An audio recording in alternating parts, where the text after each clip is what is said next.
Me? Oh, I used to be a professor of history at a prestigious university in America. The board, they let me go. I lost my tenure. They said I was mentally unstable, but I know what happened. Someone got to them, and they probably never even knew. As far as they're concerned, I was a troublemaker.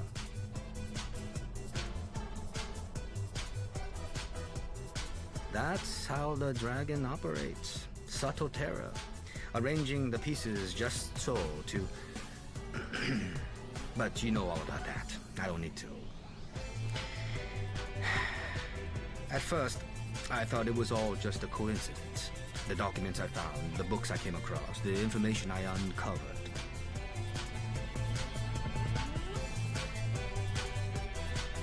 But they wanted me here, so they made sure I came here. I'm a resource to them, and as long as they need me, I can't leave. I mean, I can try, but I can never leave. I remember the first time I came across those letters. I was fascinated and terrified, but I knew I wouldn't be able to let the opportunity pass. To learn about the existence of the secret world, a secret history of the world. As the years passed, I became more and more obsessed. I lost my job, my wife. It took over my whole life, uncovering and documenting the secret world. I felt this was my life's mission. Nothing else mattered to me. I was blind. I didn't realize I was being used. They wanted me to document the secret history of the world, but not so that I could go public with it. I'm the private historian now. I'm their tool. I belong to the dragon. Oh, the dragon. They're nothing less than the greatest mystery and marvel of the secret world. From the moment I learned of their existence, I was fascinated. I've studied them, chased down obscure clues, attempted to decipher their complex past.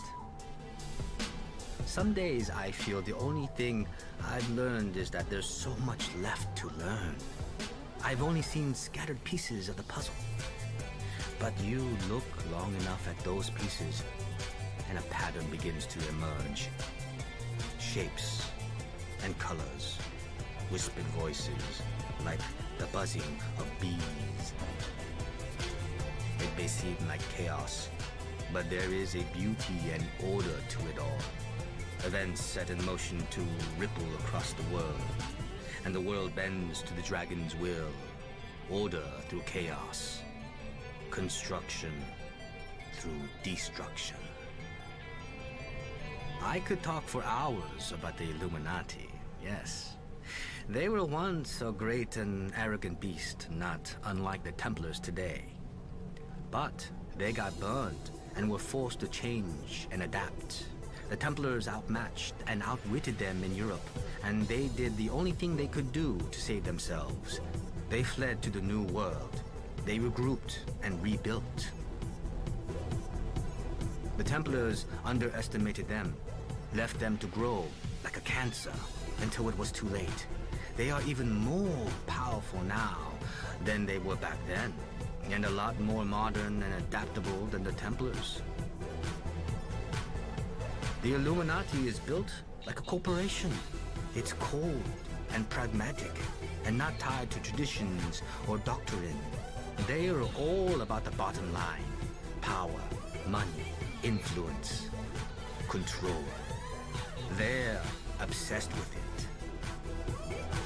I'm not even sure they know what to do with it anymore once they have it, other than spread their web even further. There is no grace, no beauty, no purpose, but it is efficient. I'll give them that. The bull in the china shop. They see themselves as refined aristocrats, but they are brutes.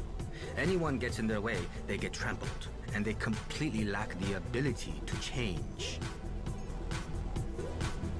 But why would they want to change? They are in a position of enviable power, more so than any other secret society. No vote passes on the Council of Venice unless the Templars are behind it. They have a tradition on their side. They have a weight. They have the biggest standing army of any cabal. I'm told that there are changes happening within the organization, the so-called New Templars. But theirs is a slow ship to turn, and based on historical data, I don't see the more radical elements being successful. Not in the long run. Temple Hall is built on a foundation of history, tradition, and blood. Without that, the roof will sooner or later come crashing down on their heads. The Brotherhood of Phoenician Sailors is supposedly the black sheep of the secret world. To be honest, I don't see a great deal of difference between what they do and what the rest of them have done. What the Phoenicians lack is the support of the council and the power to push their agenda through a vote. It's not like the big three are bastions of morality. They're all willing to sell each other out if it serves their cause. The Phoenicians are just a little more willing to turn their coats than the rest of them. They sell their services to the highest bidder, and more often than not, they're just in it for the money.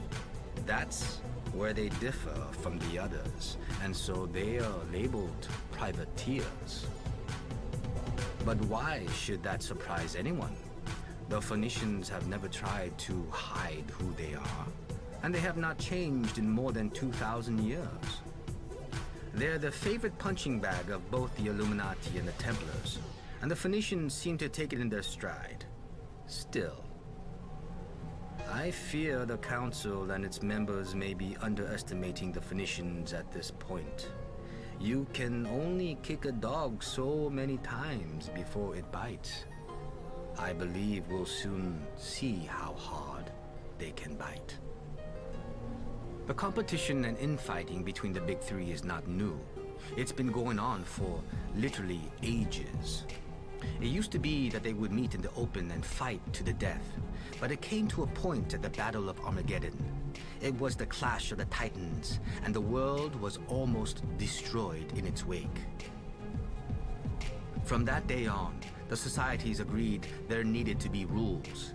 If the world was ever to discover that it was being ruled by a small elite, and that the demons and monsters of the night are more than figments of our imaginations, there would be widespread panic, and our society would crumble. So they formed the Council of Venice, a council governed by the cabals to keep their world secret. All the major and minor players have representatives, and they have the authority to police the other societies, to a degree. You can only imagine how hard it is to govern those who wish to govern themselves, how difficult it is to deal with as many agendas as there are member societies. But for all the failings of the Council, there is one thing they are in full control of: the secret war.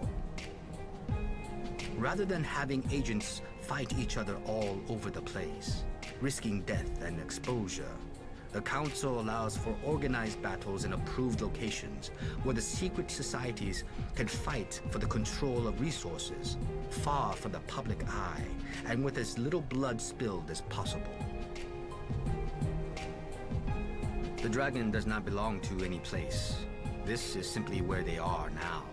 And it's like a maelstrom pulling everything in, spitting out what it doesn't want.